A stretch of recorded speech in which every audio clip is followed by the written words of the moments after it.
ব্লগের প্রথমেই গাছ দেখাচ্ছি, তার কারণ হচ্ছে গাছের মধ্যে হনুমান বসে আছে। আর হনুমান আমি রোদ্দুরের জন্য ভিডিও করতে পারছি না, হনুমান টপ টপ করে সব আমগুলো ফেলে দিচ্ছে।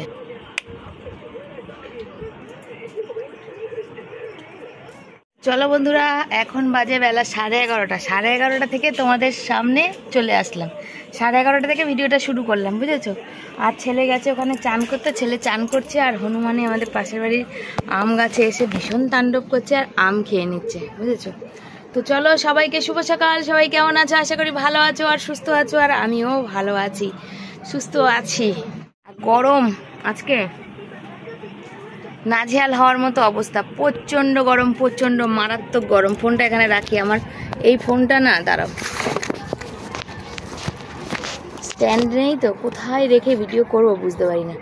তো এই ফোনটা হচ্ছে তোমার গরম হয়ে যায়, অল্পতে গরম হয়ে গেলে আর ক্যামেরা অন করাই যায় না, বন্ধ হয়ে যায় অটোমেটিক। না, ফোন গরম হয়ে গেলে ক্যামেরাটাও অটোমেটিক। কি আছিস রে বাবা পিছনে, কি জ্বালা তোমার বাবা, জানা। ছেলে চান করতে গেছে আর আমি এখানে বসে ভিডিওটা শুরু করলাম। আর আমি আজকে মাথা শ্যাম্পু করেছি, বাথরুম সব পরিষ্কার করেছি, যার জন্য আমার বেশি গরম লাগছে। আমার চুলগুলো পাগল পাগল হয়ে গেছে, আমি নিজেও তার সাথে পাগল পাগল হয়ে গেছি। আর হচ্ছে আজকে বরের সাথে সকাল থেকে একবারও কথা বলতে পারিনি, সেজন্য মেজাজটাও গরম হয়ে আছে। কেন আমি কথা না বলতে পারলে আমার ভালো লাগে না। ছেলে পড়ে আসলো বরের ফোনে কালকেই মাত্র, মানে এয়ারটেল কোম্পানি কি শুরু করেছে আমি নিজেও জানি না।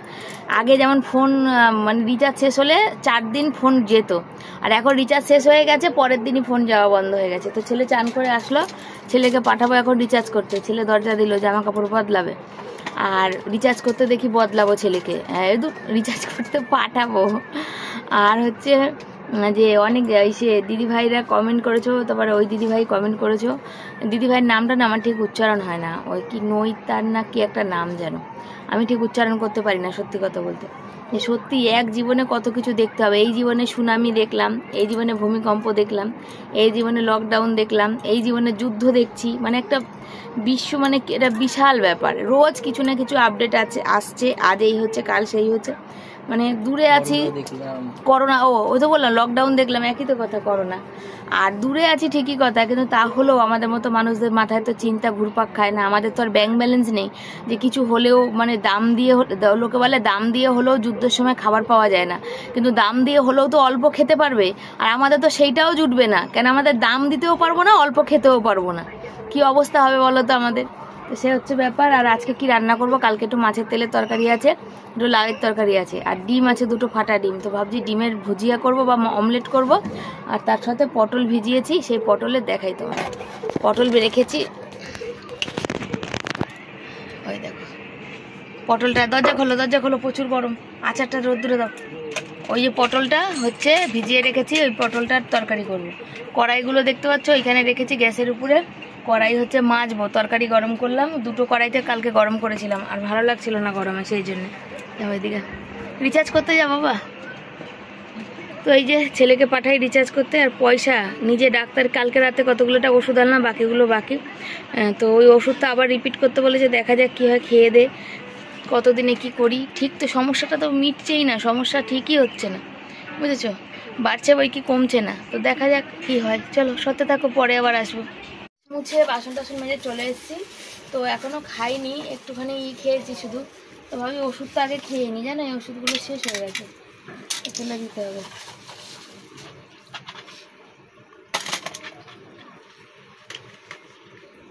আমার আর ভালো লাগে না ওষুধ খেয়ে, আমার একবারে সে সংসারে ডাল ভাত ভালো মন্দ কিছু খেতে পাচ্ছি না, আর শুধু ওষুধেই খরচা করছি। আর বলার কথা না, আমার একদম ভালো লাগে না এই ওষুধটার থেকে। ওই ওষুধটার দামটা একটু বেশি, তবে ওই ওষুধটা খেয়ে আমি একটু ভালো আছি।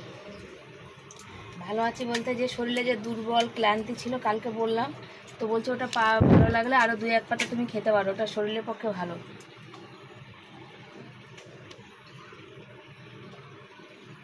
কী যে হচ্ছে আমার শরীরে আমি নিজেও জানি না। করেছে না, মনে হবে যেন গায়ে যেন বাষ্প, মানে গাটা পুরো জ্বলে যাওয়ার মতন একদম। এত গরম আর এত রোদ্দুরের তাপ বলার মানে বাহুল্য। এই পাশে বাড়ি বৌদিকে মানে বলছিলাম, বলছে এত চারিদিকে সব দেশের উপরে মানে এত হামলা টামলা, এই যে তার একটা প্রভাব আছে না। সত্যি কথা বলতে আগের বছরই মানুষ বলেছিল যে এই বছর গরমটা আরো বেশি পড়বে, মানে সূর্য নাকি পৃথিবীর কাছাকাছি এসে পড়ছে। এখন সঠিক মিথ্যা সত্যি মিথ্যা জানি না, কেন অত ব্রিলিয়ান্ট মানুষ আমরা না, আমরা একটু কম পড়াশোনা জানি, কম মানে শিক্ষিত, আর কম বুঝতে চেষ্টা করি, বেশি বোঝার চেষ্টা করি না। আর বেশি বুঝলেই জানো তো বলে না, বুঝতে বুঝতে, আমার বাবা একটা কথা বলতো যে বেশি বুঝলে বুঝতে বুঝতে বুঝগুনি দিয়ে যাবে। হ্যাঁ, এটা আমার বাবা বলতো, সেরকম অবস্থা।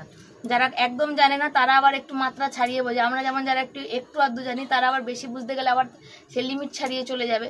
এইরকম হচ্ছে ব্যাপার। তো সূর্য কোথায় আসছে জানি না, মানুষ হচ্ছে আমরা, কিন্তু আমরা গরমে আর থাকতে পারছি না, প্রচুর গরম। এখন ডিমের অমলেট করব আর ওই পটল আলুর তরকারি করব। কালকে তরকারিগুলো গরম করেছি দেখালাম। আর বরের জন্য আম সেদ্ধ করে দিলাম। আর আমি আজকে আম বাটবো, বুঝেছো? আজ আমি আম বাটা খাবো। আম কেন বলো তো, চাটনি আমার অত ভালো লাগে না, আর একটু চাটনি আছে, ছেলে খেলে খাবে। আর আম বাটাটা আমাদের বাড়ি সবাই মোটামুটি ভালোবাসে। বিকালবেলা মানে ছেলের জন্য বই কিনতে যাওয়ার জন্য ছেলেকে বলছি, বাবা যুদ্ধ হলে তখন খেতে মেতে যদি না পাই, এমনি দিন চলছে মানুষের, মানে মানুষের কাছে হাত পেতে, আর আমাদের যুদ্ধ এসে গেলে তখন আমার ছেলে বলছে জঙ্গলে গেলে তো খেতে হবে রে বাবা। জঙ্গলে গেলে সব জিনিস পাবে তুমি, খাওয়ার জন্য সব পাবে। তুই একবার ঠিক করে ধর ক্যামেরাটা, হাত ওই পাশে ও পাশে চলে যাচ্ছে। তারপর সেদিনের ক্যামেরা ধরতে যদি কোনো কথা বলেন, একদম ক্যামেরা সত্যি সরে যায় আর ঠক ঠক করে নড়তে থাকে। ওর মানে এমনি নার্ভের প্রবলেম আছে, আর মানে আরো বেড়ে যায় তখন। আর তারপরে কি বলতো, ছেলের বই আমি এক্ষুনি ছেলেকে বলছিলাম, বাবা ধার দে না। ও কবে থেকে বলছে বইয়ের কথা বলছে। তোর বাবা সেদিন ওভারটাইম করেছিল কিছু, আর আমার ব্লাড টেস্টের কিছু পয়সা বাঁচিয়ে রেখেছিলাম, সেগুলো দিয়ে আজকে ভাবলাম যে বই কিনতে যাবো। ফের ভাবছি যে বই কিনতে যাবো, যদি যুদ্ধ লাগে কোথায় যাবো তার ঠিক নেই, কাকে কোথায় নিয়ে যাবো তার ঠিক নেই। ছেলে বলছে যে না বইটা কিনে এনে দাও, বুঝেছো? তাহলে যুদ্ধ লাগলে দেখো, সত্যি কথা, আমাদের মতো মানুষ কোথায় যাবে তার কোনো ঠিক ঠিকানা নেই। আছে কি, সবাই বলছে একটা আতঙ্কর মানে সৃষ্টি হয়ে রয়েছে, একটা ভয়ের সৃষ্টি হয়ে রয়েছে। আমার ছেলে শুধু বলছে কি বোমা পড়ার কথা বলছে পাকিস্তানের না হলে চায়না না চীন দেশে না বলে ওদের নাকি আছে, বুঝেছো? তো ওই একটা যে মানুষের মধ্যে যেটা আতঙ্ক তৈরি হয়ে রয়েছে, নিউক্লিয়ার ও আমার উচ্চারণ হবে না গো, আমার ছেলে পরমাণু বোমা। তো বন্ধুরা, বাটা হবে এখন, আম বাটবো, ওখানে তরকারি বসিয়ে দিয়েছি, আর ডিমের অমলেট এখানে করে নিয়েছি। দেখাচ্ছি, দুটো অমলেট করেছি ছেলের আর বরের। আর এই যে আম বাটা করবো, আমগুলো একটু ছোটো ছোটো করে নিলে ভালো হতো, কোনো ব্যাপার না। আম বাটা আমাদের ঘরে খুব ভালো লাগে। আর তরকারির জন্য এই যে মশলা করেছি, মশলা করা হয়ে গেছে। আর আমটা একটু নরম হয়েছে তো, একটু লট করে আগিয়ে চলে যাবে, কাঁঠালের মতো স্লিপ খাবে, বুঝেছো? সর্ষে দিয়ে আগে এটাকে একটুখানি করে নিই, পিস করে নিই, তারপরে এটাকে সর্ষে দিয়ে নুন দিয়ে লঙ্কা দিয়ে বাটবো। আম বাটা কার ভালো লাগে জানাবে কিন্তু। চলেই যাচ্ছে সিলিপের চোটে, দেখছো? পটল আর আলুটা তো ভাপিয়ে নিয়েছি, পটল আর পেঁয়াজটা একদম, পটল আর পেঁয়াজ একসাথেই দিয়ে দিয়েছি, বুঝেছো? আর এটা একদম লাল করে ভাজা হয়ে যাক, তারপরে পটলগুলো আলাদা করে ছেঁকে তুলে নেবো, বা একসাথে মশলা কষিয়ে নেবো, যে কোনো একটাও করবো। এখনও ভাবিনি যে পটলগুলো তুলে নেবো, তবে পটলের পুর ভরে এখনও খাওয়া হয়নি, ভরাই হয় না, সময় হয়ে ওঠে না, জানো তো, যে পটলের পুর ভরে তরকারি করবো। ওটা আমার বর ছেলে খুব ভালো খায়। আমার ছেলে কী খায় বলো তো, আমি ওই যে আটা দিয়ে মুখটা লাগাই তো, ওর মধ্যে যে তেল মশলাটা ঢোকে, ওই আটাটা খেতে আমার ছেলে ভালোবাসে, নাহলে ওর তো পটলের তরকারি ভালো লাগে না। তাই ওকে বলছিলাম যে তুই কী দিয়ে ভাত খাবি, বলতে দেখা যাক, আমি আলু সেদ্ধ রাখবো, ডিম ভাজা দিয়ে খাবি। বলো না তরকারি করো। নিরামিষের পটলের তরকারি তো আরোই ভালোবাসে না, এই পেঁয়াজ রসুন দিয়ে করলে তাও একটু ভালোবাসে, নিরামিষ একদম ভালোবাসে না, বুঝেছো? চলো এটা বেটে পরিষ্কার করি। বন্ধুরা, এই যে পটল আর আলু এখানে বসিয়েছি, দেখতে পাচ্ছ কষানো হয়ে গেছে, একটু পরেই মাখো জল দেবো। কতটা কি ঝাল হয়েছে বুঝতে পারছি না, তবে যাকে গরমকালে একটু ঝাল কম খাওয়া ভালো। আর আম বেটেছি, দেখো আম বাটাটা আজকে ভালো হয়নি, একটু পেকে উঠেছে তো, তাই একটু লোদ। আর বরের জন্য আম সেদ্ধ করা, এখানে আমি একটা আলু তুলে রেখেছি আমার জন্যে, আমি আলু সেদ্ধ দিয়ে খাবো। আর ছেলের আর বরের ডিম ভাজা তোমাদের দেখালাম। আজকে রান্না হচ্ছে মোটামুটি এই। তো এটা কষা একদম পুরো যে একদম মাখো মাংসের মতো করব। এটা বেশি ঝোল করবো না, একটু ঝাল একটু কষা। কেন ছেলে বললাম না যে পটল ভালো খায় না, সেই কারণেই এটা আরও কষা কষা করবো, যাতে মাংস টেস্ট আসে সেই রকম, বুঝেছো? কিন্তু গরমে এত ঝালটা একটু কম হলেই ভালো। ওর বাবা চলে এসেছে, আর ছেলে এখানে শরবত বানাচ্ছে। আর আজকে তো আম বেটেছি, আমটা সেদ্ধ আলাদা করে করেছি, এর সাথে আম রয়েছে। তো অন্যদিন আমটা কেন রাখি না, আমটা মুখে পড়লে না আর ভালো লাগে না।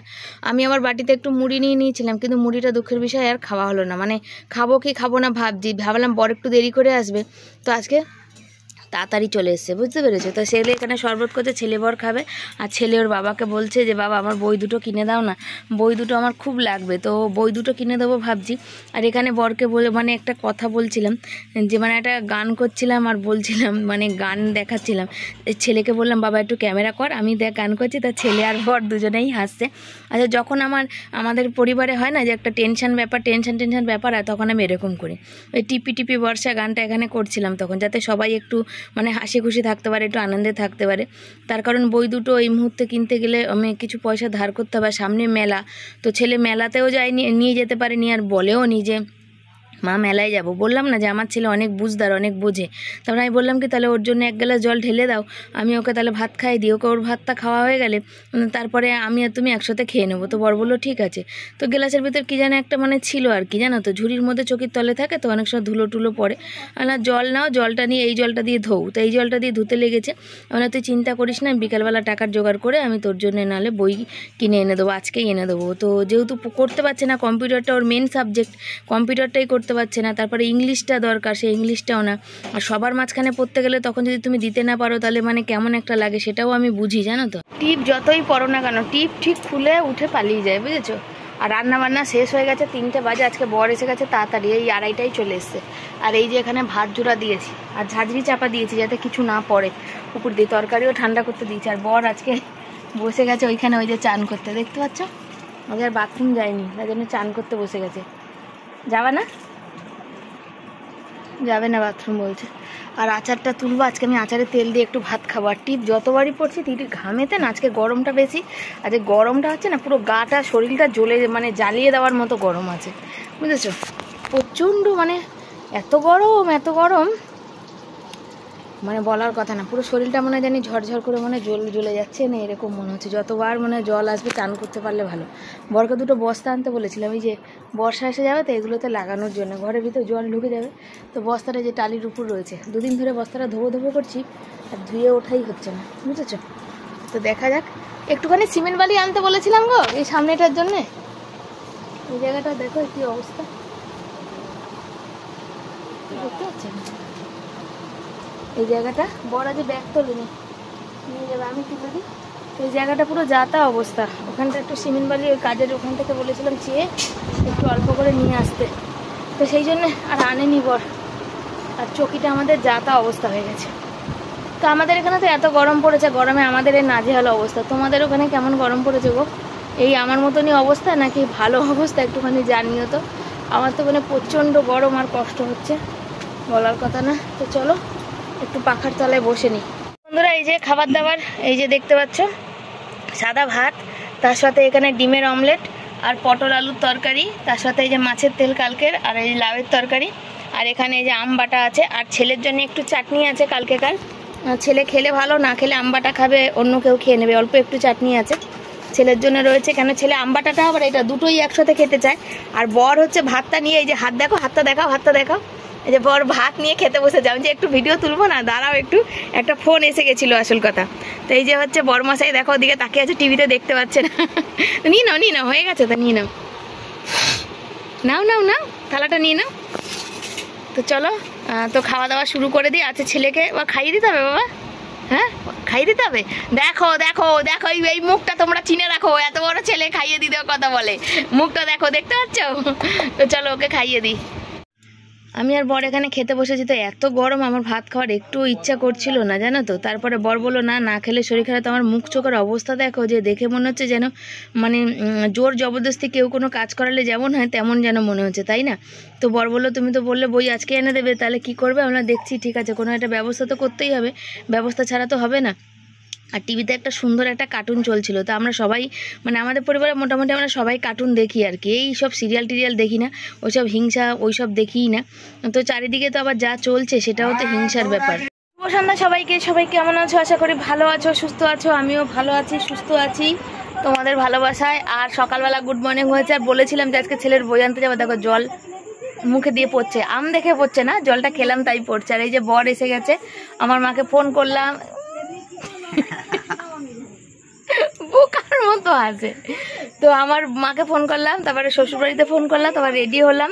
তারপরে আমার শরীরটা তো ভালো যায় না, শরীরটা তোমার ফোনটা নেবো না, কেউ ফোন করলে। তো এই যে ছেলে পড়তে চলে গেছে, ছেলেকে বই আনতে যাওয়ার ছিল, ছেলে বললো মা তুমি যাও। আর দুপুরে ঘুমাতে পারিনি, তার কারণ হচ্ছে এই যে এখানে কীর্তনের দিয়ে গেছে, অনবরত এখন চলবে 4-5 দিন। কী করে ভিডিও তো ভয়েস পড়ে তো জানি না। তো এই যে দিয়ে গেছে কীর্তনের জন্যে, আমরা শুয়েছিলাম, ডেকে দিয়ে গেল। তাই বলে আমাকে বলেছে আগে তো ওখানে প্রসাদ দেবে 23 তারিখ, বললো 23 তারিখে প্রসাদ দেবে। ক তারিখে? 23 তারিখ তাই তো বললো, নাকি এরমকি ছিল না 13 তারিখ। তো যাকে যাই আছে আছে, পরেই জানা যাবে, ওর মধ্যে লেখা আছে সব ডিটেলে। তো আগে খিচুড়ি খাওয়াতো, এখন খিচুড়ি খাওয়ায় না মনে হয়। আগের বছর তো আমি যাইনি, তারও আগের বছর গেছিলাম। আর এই যে আমার বরকে কিন্তু এই গেঞ্জিটা পরে সেই লাগে, হেভি হ্যান্ডসাম লাগে। কথা হচ্ছে শ্বশুরবাড়ি আমার বর থেকে যে ছোট, আমার বরের যে ছোট ভাই, সে মানে কি বলতো একটু চিন্তাতে মাথায়, মানে তার শরীরটা ভালো না, সুগার আছে, কিডনিতে একটু প্রবলেম আছে। সে মানে এখন মানে ভীষণ চিন্তাগ্রস্ত, যাকে দেখলে আমারও ভালো লাগে না, আমাদেরও ভালো লাগে না। তো যাকে কি করা যাবে, কিছু করার নেই। আর একটা কথা তোমাদের বলা হয়নি, পরে বলবো, এখন যাই। এই যে চলো এখন বই খাতা আনতে যাই, আর ক্যামেরা অন করলেই তো বুঝতে পারো গরম। তো চলো সাথে থাকো, যাই। আর প্রচন্ড গরম লাগছে, আমার পাখা বন্ধ করে দিয়েছি। দেখো একেবারে জামে জাম, এই যে বর্মশাই পাচ্ছেই না জায়গা, যা জাম। কোন রাস্তার ভিতর দিয়ে জ্যাম, ভিতর কোন অবধি জাম, দেখো কি অবস্থা। বসে রয়েছে এখনো আমাদের, যেহেতু কতদিন ঝড় বৃষ্টি গেছে, তার জন্য এখন অবধি রয়েছে মেলা। আর সব থেকে বড় কথা, এই মেলার সামনে দিয়ে ঘুরে চলে যেতে হবে, কিন্তু দেখে চলে যেতে হবে দর্শকের মতো। তার কারণ হচ্ছে পয়সা নেই যে এখন এই মুহূর্তে কিছু কিনবো বা কিনতে পারবো আর কি, বুঝেছো। এগুলো তো রাস্তার উপরে বসেছে, মাঠে যে দুটো মাঠ মিলিয়ে বসেছে, সেখানে আরও দারুণ দারুণ জিনিস বসেছে, কিন্তু না কিনেই বাড়ি যেতে হবে। ওয়েদারটাও ভালো, ভিড়ও আজকে রাস্তায় প্রচুর জ্যাম, মেলার জন্যই এত জ্যাম হয়েছে।